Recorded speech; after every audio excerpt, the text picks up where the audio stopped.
one of the classes, I had explained about the extraneous variables, confounding variables, or you can say participant or situational variables. Today in this class, we are going to discuss that how these confounding or extraneous variables can be controlled. What are the measures to be taken to control these variables? The first is standardization of procedure. What is standardization? It means that the whole procedure is standardized. This is to increase the reliability rate of the experiment.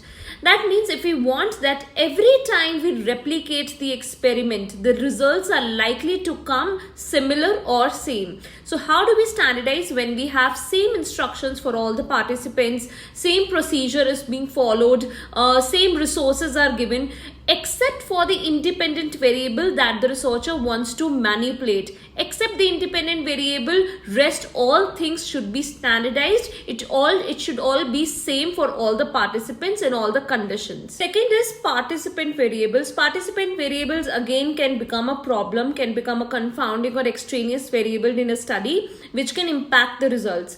Participant variable means all the background and aspects of a participant, maybe their age, their background, their interests, their likes, dislikes, their physique, their personality. All these things related to a participant is called participant variable.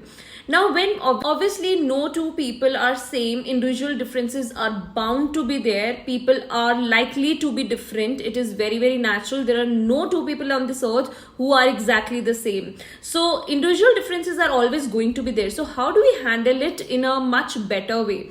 The first is random allocation. If we have participant variable, random allocation is a very good way because we randomly allocate. So the chances are that likely similar kind of people are going to be in both the conditions or two or more conditions. So when randomly we are allocating the participants in all the conditions, the chances are higher that it could be that there is a mixture of all kind of participants in all the conditions. Second is that we can do matched pair. We can take the participants who are as similar as possible. So maybe I take, if I'm taking males and females both, I should be taking care maybe their background is same, or maybe their interest levels are same, their age is almost similar. I have a bracket of age, or maybe their likes and dislikes are same. So as much as possible, I should be matching them on some criteria so that more similarities are there and less individual differences are there. Third is situational variables. Now the situation can be different every time. When I say situational variables, it means the environment.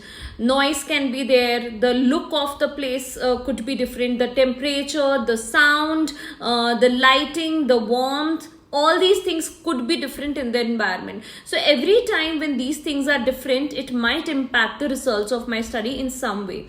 So situational variables should be controlled as much as possible. As a researcher, I should be controlling these variables. Maybe I should take care of these things, that the lighting, the temperature, the time of the day, how the room looks like, or the place where I'm doing my research. All these things should be as same as possible in the experiment.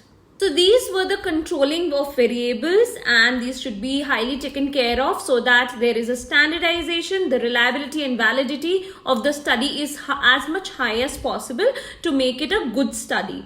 So these were the controlling of variables. If you have any questions, please write in the comment below, and don't forget to subscribe my channel.